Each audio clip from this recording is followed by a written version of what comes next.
Don't miss out the brand new issue of White Dwarf featuring the new Dwarven Skyfarers. Spiking bits. What's up, hobby maniacs? Rob Baer back again with you today. We are back in the saddle, fresh off Adepticon week. This is our first major video since we've been back. It's great to be here. Thank you all so much for coming back to the channel. So we got the new White Dwarf in the mail, going in hot with it right here. It's April 2017, and this is the issue we've all been waiting for, I guess, for the most part. First off, we got the brand new Dwarf faction here, the Dwarven Kharadron Overlords, which if you were at Adepticon, you probably saw them. Duncan was there painting them, which kudos, first of all, to Games Workshop for coming back to the States, getting back involved in all of the events and things. Now there's rumors that the Golden Demon Awards will be coming back for the first time in, I don't even know, like 5-6 years here to the States, which is definitely a boon for the hobby as a whole here in America. But they also showcasing new models and things right off the bat. And of course, we also have some new 40k terrain. So it seems like Games Workshop in this race to get to 8th edition release really isn't putting out new rules per se. They're putting out small, concise supplements with a few extra rules in them, something that could be ported over to a new edition perhaps. But maybe more importantly, there's a lot of things that they can put out, like existing material, such as what we saw last week with the Talons of the Emperor box release. Now we have all sorts of new terrain, and it turns out that Shadow Wars Armageddon actually looks to be a box set that not only comes with a piece of terrain inside, but those particular pieces that make up that box set are also going to be available separately throughout the month.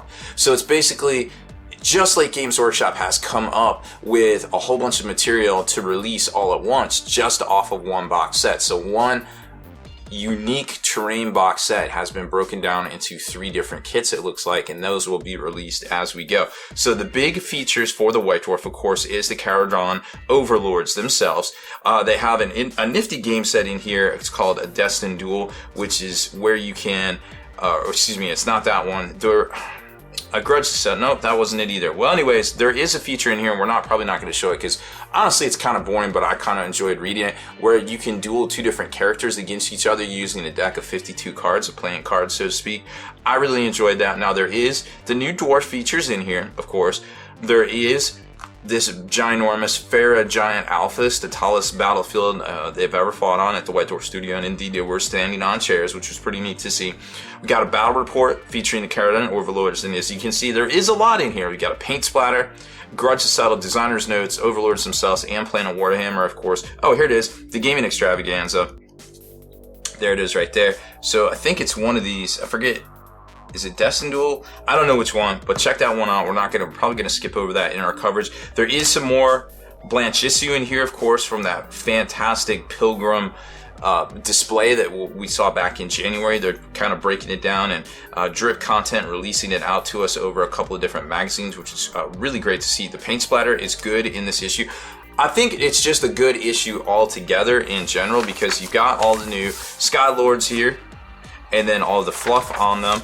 Now, here's something cool. They're coming out with the Chaos Battletome Blades of Khorne, which for me, it's kind of a fulfillment of a prophecy I called back in 2014 when they started putting out the battle forces, the stuff like the Shield of Baal series, and then before that they had the big Sanctus Reach series, where I was like, well, now Games Workshop can just take all of this material that they're putting out in these supplements and kind of condense it down into a second edition sort of supplement kind of thing, because you figure right now the Space Marine Codex is actually 3 different books that you have to buy. If you want to play War Convocation at 40k, you literally have to buy 9 different sets of material in order to play it and have all the rules for War Convocation the way it could be played competitively, like if you take Castellans and you take Khal, and then the Convocation itself came out of a White Dwarf. So there's a lot of material that you have to cover. Not all of it is $50, but it's a good $400 or $500 worth of books that you just need.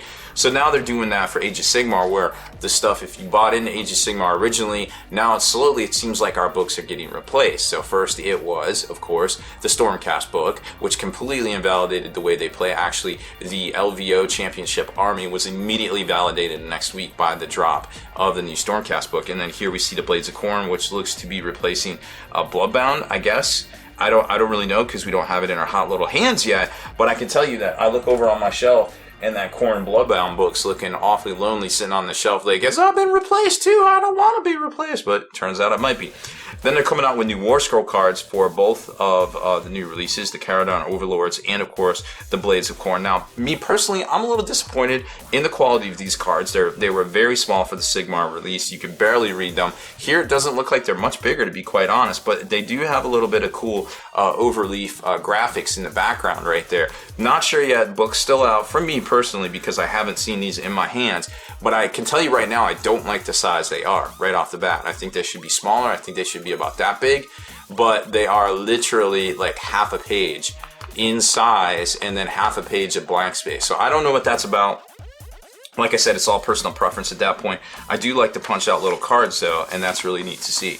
Next up is the Shadow War Armageddon, which we're finding out that all of the terrain that comes in here is going to be available as separate kits. So it kind of makes the value, this being at 150 bucks, seem like it's worth it, to be quite honest, once you start pricing out the other things, the cost of the scouts, the cost of the Orc boys. But me personally, I'm just like, I like what they're doing, putting all this stuff out all at once, but ultimately, you know, it's going to be for the consumer, because there's your Sector Mechanicus, and your which is the name for all of these, kind of like the Cities of Death was the terrain spruce that was put out at roughly 2006, 2007, so going on, you know, 10, 11 years ago. So we got these two new kits, the Alchemite Stack and the Galvanic Maga Vent, and then also, last but not least, the Ferrotonic Furnace. So all three of those kits make this stuff right here, which is kind of interesting to see. Like, basically, it's the bottom of that. This is a kit itself, and the little platform itself with, what is it? The little platform itself with this particular thing, which I'm not sure. I think it might be that piece. I can't really tell. Yeah, it is. So this is actually three different kits right here, which total up to, it looks like, $75, $50, and where is it right here? $50 right there. So that makes the price point of this being a $150 seem reasonable in retrospect.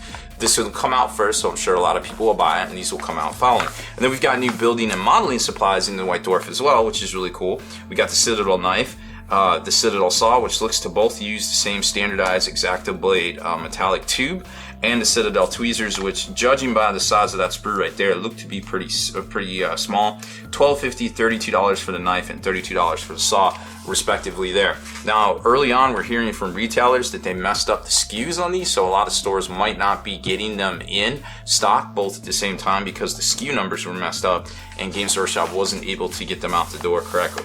Talons of the Emperor came out last week, and the new Karakinos Assault Tank, which is a variant of the Triaros Conveyor that came out many years ago with just this new mortar section here and weapons on the sides, is actually, I think that tank is in the new book 7 Prospero book, to be quite honest.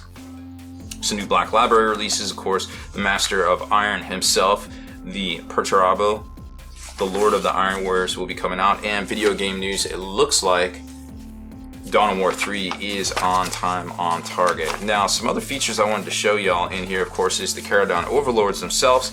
All the different pictures in here, which great fold out. If you are going to be looking to pick up these new dwarfs, you're definitely going to want to pick up this issue. But let me show you some size stuff right here. So, real quick, this is the base. Oh, no, sorry, that's not the picture I wanted to show you. Where is the picture I wanted to show you? Lots of features in here. We're not going to get into all that. There's the rules on the Destined Duel, playing with the 52 card. I thought it was a neat little feature. Is this it? Yeah, this is it. Where is it? So this picture right here, just to give you guys an idea, I'm looking at it, and here's what I'm seeing.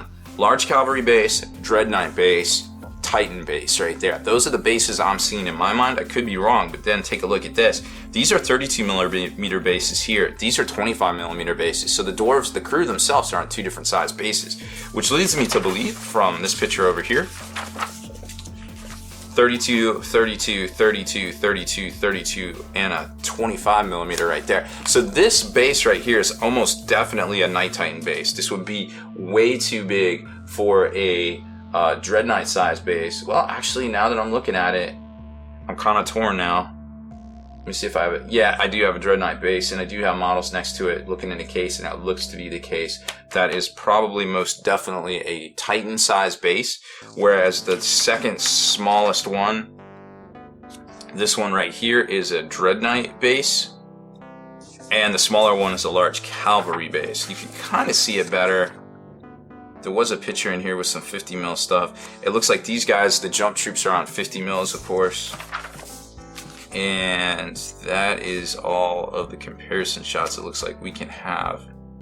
Yeah, there you go right there. That's a Terrorgeist. That is most definitely a Titan size base right there. So there you go.